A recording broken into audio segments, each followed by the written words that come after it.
বাবা ও মা এক সপ্তাহের জন্য বাইরে ঘুরতে গেছিল। একদিন রাতে ছোট ভাইয়ের প্রচণ্ড জ্বর আসলো, তাই খাওয়া দাওয়া করে ছোট ভাইয়ের রুমে ঘুমিয়ে পড়লাম। মাঝরাতে আমার ঘুম ভেঙে গেলে আমি অবাক হয়ে গেলাম। জ্বরের ঘোরে ছোট ভাই আমার সাথে যা করল তা শুনলে তোমাদের পানি চলে আসবে।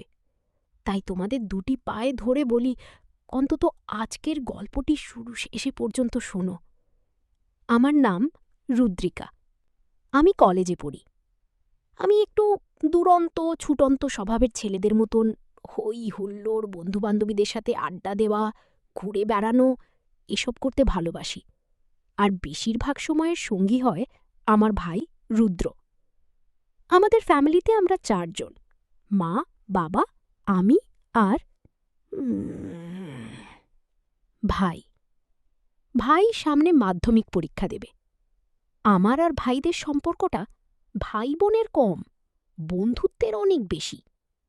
আমি আর ভাই একে অপরকে ছাড়া বেশি সময় থাকতে পারতাম না। আমাদের মধ্যেও ঝগড়া গণ্ডগোল হতো, তবে সেটা বেশি সময় স্থায়ী হতো না, আবার মিটে যেত। গরমের জন্য আমি বাড়িতে সবসময় ফ্রক পরে থাকি।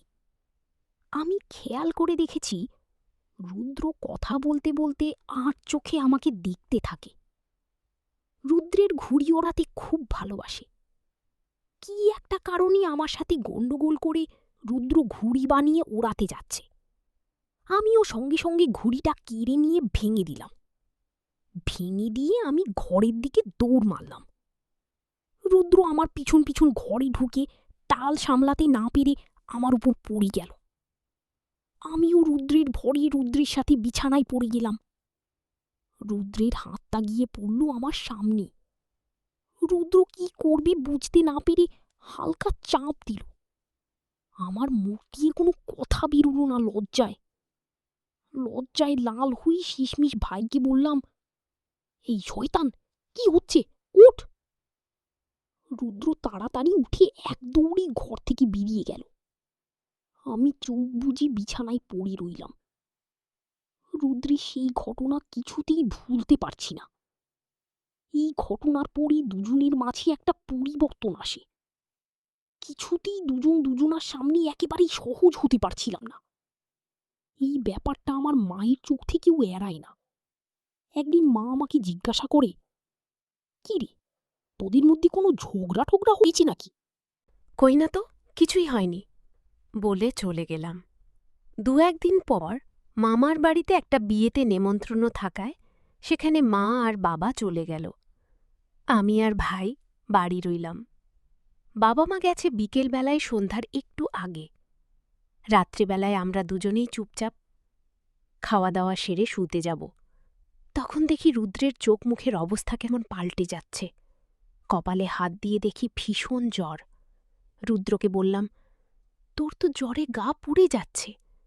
রুদ্র বলল, ঘরে প্যারাসিটামল আছে, আমি খেয়ে শুয়ে পড়ব, কিছু হবে না, বলে ঘরে চলে গেল। আমি ঘরে যাওয়ার আগে বলে গেলাম, দরজা খুলে রাখিস, রাতে জ্বর কেমন হলো এসে দেখে যাব। ভাইদের জন্য আমার মনটা খারাপ হয়ে গেল। নিজের উপর রাগ হতে লাগল। কেন আমি এতদিন ভাইয়ের সাথে ভালো করে কথা বলিনি, কেন সব ঝামেলা মিটিয়ে নিইনি, এসব ভাবতে লাগলাম।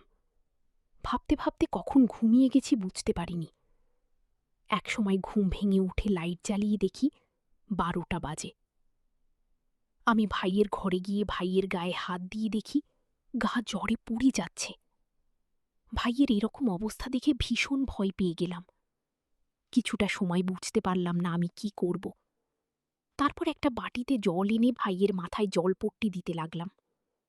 প্রায় ১ ঘন্টা জলপট্টি দেওয়ার পর আস্তে আস্তে ভাইয়ের জ্ঞান ফিরল।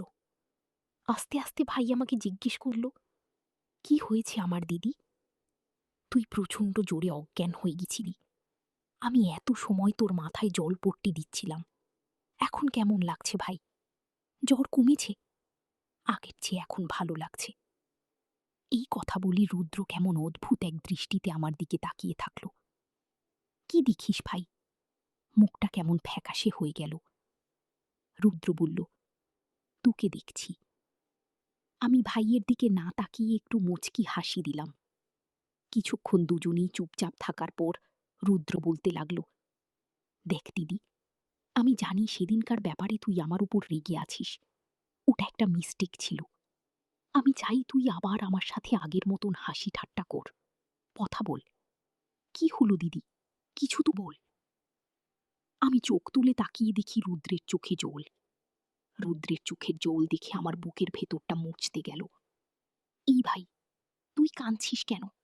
পাগল তুই, কাঁদলে আমার ভালো লাগে। রুদ্রের জ্বর, ও কান্নার জন্য কথা বারবার আটকে যাচ্ছিল, তবুও ফুঁপিয়ে ফুঁপিয়ে অনেক কষ্টে বলল, তুমি জানো দিদি, এই কটা দিন আমার কেমন কষ্টে কেটেছে। তোমার সাথে আর কিছুদিন কথা না বলতে পারলে আমি দম বন্ধ হয়ে মারা যেতাম। আমার চোখেও জল টলমল করছে ভাই।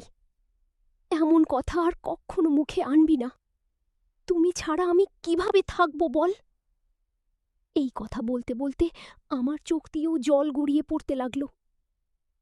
আমার লক্ষ্মী ভাই বলে রুদ্রকে ধরলাম, কিন্তু আজকে একটু অন্যরকম মনে হচ্ছে। দুজনের এক অন্যরকম ভালো লাগার অনুভূতি। নিজেকে আর ধরে রাখতে পারছি না। হঠাৎ রুদ্র বলে উঠল, অনেক রাত হয়েছে দিদি, শুয়ে পড় এবার। আর রাত জাগিস না। প্রথমে আমি কি করব বুঝে উঠতে পারলাম না।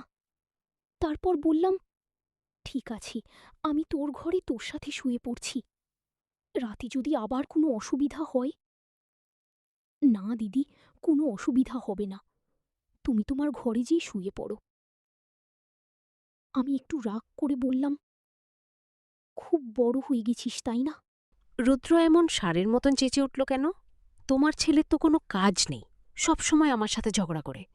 তোরা দুটিতে মিলে কি যে করিস আমি বুঝি না। আবার দুজন এক সেকেন্ডও আলাদা থাকতে পারিস না। পরদিন দিদিমার শরীর খারাপ হওয়াতে মা বাবা দুজনেই দেখতে গেল। সন্ধ্যাবেলায় আমি আর রুদ্র দুজনে বসে টিভি দেখছিলাম। হঠাৎ রুদ্র বলে উঠল, দিদি একটু চা কর না, চা খাবো।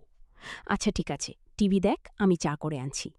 কিছুক্ষণ পরে দুই হাতে দুটো চায়ের কাপ নিয়ে ফিরে আসলাম।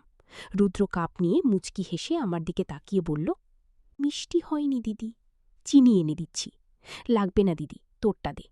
রুদ্র আমার কাপটা নিয়ে চুমুক দিল। এবার ঠিক আছে। এবার কিভাবে ঠিক হলো?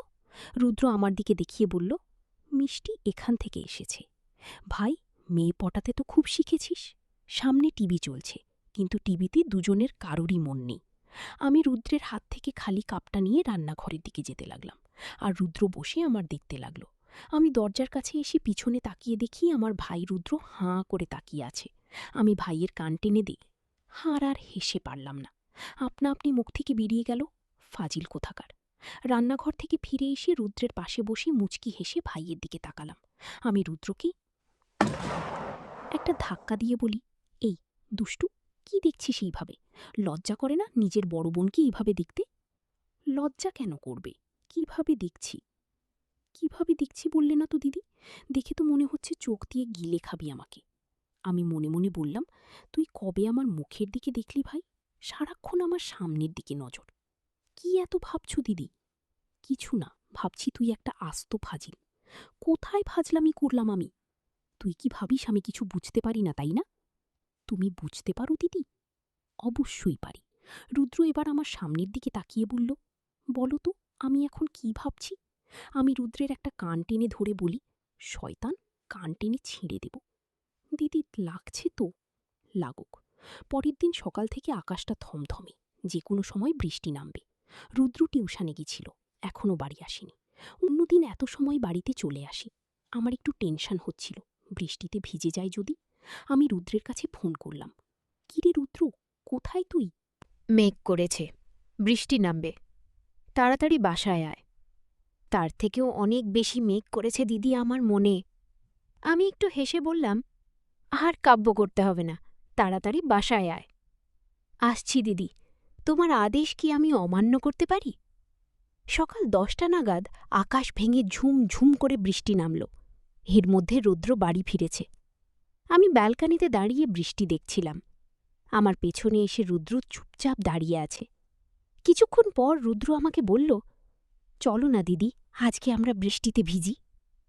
রুদ্রের গলায় এমন একটা আমন্ত্রণ ছিল যেটা শুনে আমি না করতে পারলাম না। শুধু বললাম, চল ভাই, আমারও ভিজতে ইচ্ছা করছে। দুই ভাই বোন হাত ধরে ছাদে চলে গেলাম। ছাদে গিয়ে দুহাত দুদিকে মেলে চোখ বন্ধ করে আকাশের দিকে তাকালাম। হঠাৎ শুনতে পেলাম রুদ্র গান গাইছে, একগুচ্ছ গোলাপ হাতে, ভিজতে চাই তোমার সাথে। চোখ মেলে তাকিয়ে দেখি রুদ্র সত্যি সত্যি একগুচ্ছ গোলাপ হাতে করে হাঁটু গেড়ে আমার সামনে বসে গান গাইছে। আমি জীবনে এতটা খুশি ও এতটা অবাক কখনো হইনি। খুশিতে চোখে জল চলে আসলো আমার। আমার আনন্দ অশ্রু বৃষ্টির সাথে মিলেমিশে একাকার হয়ে গেল। হাত বাড়িয়ে রুদ্রের কাছ থেকে গোলাপের গুচ্ছটা নিলাম। রুদ্র উঠে দাঁড়াল। এই বৃষ্টি যেন আজ আমার রূপ রুদ্রের চোখে আরও বহু গুণ বাড়িয়ে দিয়েছে। আমি বললাম, বৃষ্টিতে ভিজেছিস, ঠান্ডা লেগে যাবে তো, রুমে চল, স্নান করে ফ্রেশ হইনি। দুই ভাই বোন রুমে আসলাম। দুজন দুই বাছা ঘরে ঢুকলাম ফ্রেশ হওয়ার জন্য। আমার মনে আজ কোনো দুঃখ নেই। আমি সবসময় চাইতাম রুদ্র কেবল যেন আমার ভিতরটা না, বরং মনটাকে বেশি প্রায়োরিটি দেয়া। আজ পূরণ হয়েছে মনের আশা। পরের দিন মা ফোন করে জানালো তারা বাড়িতে আসছে। বাবা মায়ের কথা শুনে আমাদের দুই ভাই বোনের মন খারাপ হয়ে গেল। আমি আর রুদ্র প্ল্যান করলাম, যেভাবেই হোক আমরা ঘুরতে যাব। বাবা মায়ের সাথে রাতে খেতে বসে বললাম, তোমরা তো অনেক ঘুরলে, এবার আমারও ঘুরতে যাব। রুদ্র আমার সাথে সাই দিল। কী কারণে জানি না, তবে বাবার মনটা আজ খুব ভালো ছিল। মা জিজ্ঞাসা করল, কোথায় যাবি? আমরা দুজনেই বললাম দার্জিলিংয়ে যাব। ঠিক হলো আমার, সবাই প্রথমে দার্জিলিংয়ে যাব, সেখান থেকে অন্য জায়গা। রুদ্র বলল, দেখলি তো দিদি, আমরা কত লাকি, 3 দিনের মধ্যে আমাদের ঘোরার প্ল্যান হয়ে গেল। ভ্রমণের জন্য হালকা কেনাকাটা আর গোছগাছ শুরু করলাম আমরা। বাবা মার জন্য আর অন্যটা ওদের জন্য। একটা লাগেজ আর রুদ্র ও আমার একটা লাগেজ। মা চলে যেতেই রুদ্রকে ঠেলে দূরে সরিয়ে বললাম, যা তো এখন, আমাকে ঠিকঠাক গোছাতে দে। ভ্রমণের সব প্রস্তুতি শেষ। বাবা হোটেলের 2টো রুম বুক করে রেখেছে। বলা হয়নি আমরা যাব বাসে করে। রাত 10:30টার বাস। আমরা 10:30টার মধ্যে বাসস্ট্যান্ডে চলে আসলাম। রুদ্র একটা জিন্সের সাথে কালো টি শার্ট পরেছে। ওকে সত্যি অনেক হ্যান্ডসাম লাগছে। আর আমার পরনে কুর্তি ও জিন্সের প্যান্ট, মুখে সামান্য মেকআপ। 10টা বাজতেই বাসে উঠে পড়লাম আমরা। আমাদের সিটটা মোটামুটি মাঝ বরাবর পড়েছে। সামনের সিট দুটো আমি আর রুদ্র বসে, আর তার পেছনের সিটে বাবা মা। দুই ভাই বোন এক চোট ঝগড়া করে নিলাম জানালার পাশে বসা নিয়ে। জয় আমারই হল। কিছুক্ষণ গজগজ করে রুদ্র বসে পড়ল। একেবারে কাঁটায় কাঁটায় 10:30টায় বাস ছাড়ল। রাত বাড়ছে, 1000 বছরের পুরনো রাত। রাত বাড়ার সাথে সাথে একে একে নিভে আসছে বাসের ভেতরকার লাইটগুলো। জোরালো থেকে ফিসফিসের পর্যায়ে এসে এখন প্রায় থেমে এসেছে ভেতরকার মানুষজনের কথাবার্তা। আষাঢ় মাস, বাইরে হঠাৎ গুড়ি গুড়ি বৃষ্টি নেমেছে। ব্যাগের ভিতর পাতলা চাদর রাখা ছিল। ঠান্ডা লাগতেই ব্যাগ থেকে চাদরটা বের করে নিয়ে অর্ধেকটা নিজের গায়ে জড়িয়ে বাকিটা ভাইয়ের উপর দিলাম। আমি ভেবেছিল রুদ্রবোধই ঘুমিয়ে গেছে, কিন্তু চাদর দিতেই ও আমাকে বলল, কি হয়েছে?